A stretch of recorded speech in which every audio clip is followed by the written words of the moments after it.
Hello friend, this is me Anal and how are you guys.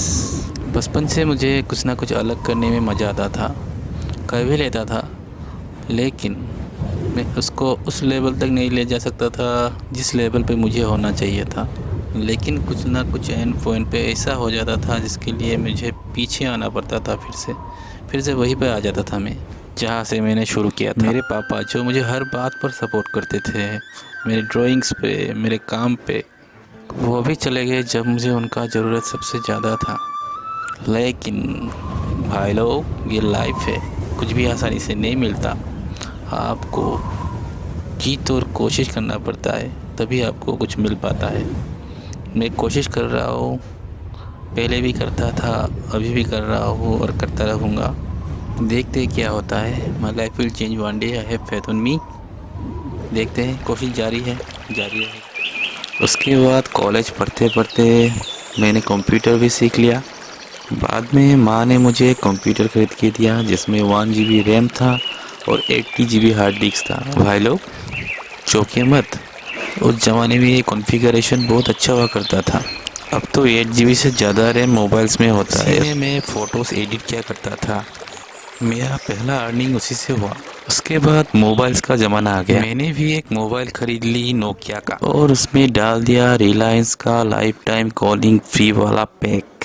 तब call करने के लिए ज़्यादा लोग था नहीं, बेकार टाइम भी ज़्यादा था, इसीलिए हम रैंडम नंबर्स पे कॉल करके उनके साथ प्रैंक किया करते थे। इसी तरह एक दिन आपके भाभी के नंबर पर मेरा कॉल लग गया।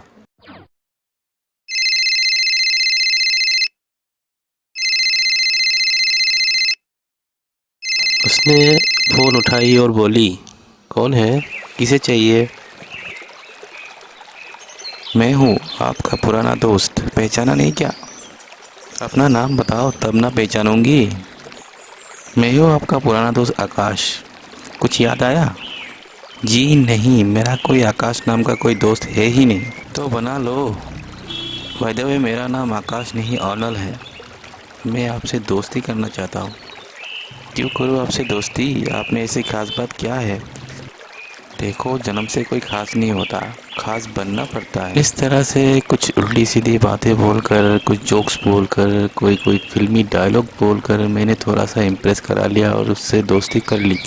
ठीक है बाबा, हम कभी कभी बातें कर लिया करेंगे। ठीक है, तो दोस्ती पक्की? उसने मुस्कुराई और बोली, हाँ बाबा पक्की, दोस्ती पक्की।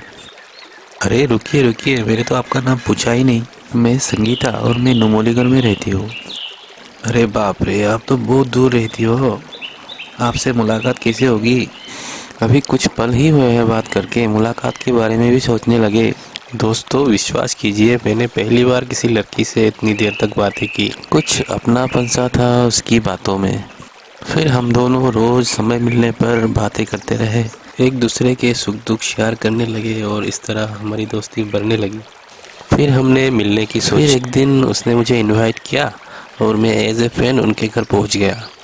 पहले नज़र में ही मुझे उससे प्यार हो गया, बस बोलने की देरी थी। फिर मैं उसके घर वालों से मिला, सभी बहुत अच्छे थे, मिलनसार थे, मुझे मिलके बहुत अच्छा लगा।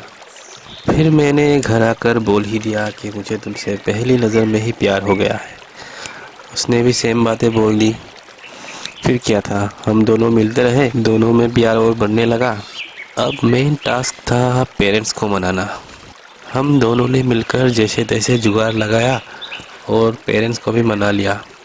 बहुत प्रॉब्लम आया लेकिन मान गए।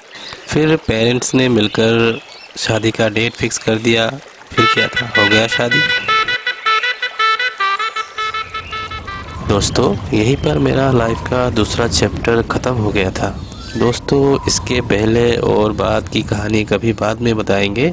अभी के लिए bye bye, take care, see you later. और हाँ दोस्तों, अगर आपको ये वीडियो अच्छा लगा है तो लाइक कमेंट और शेयर कीजिए, क्योंकि छोटी छोटी शहरों में बड़ी बड़ी बातें होती रहती है। नहीं, बड़ी बड़ी शहरों में छोटी छोटी बातें होती रहती है और प्यार दोस्ती होती है, क्योंकि अगर आप किसी से दोस्ती नहीं कर सकते तो प्यार भी नहीं कर सकते।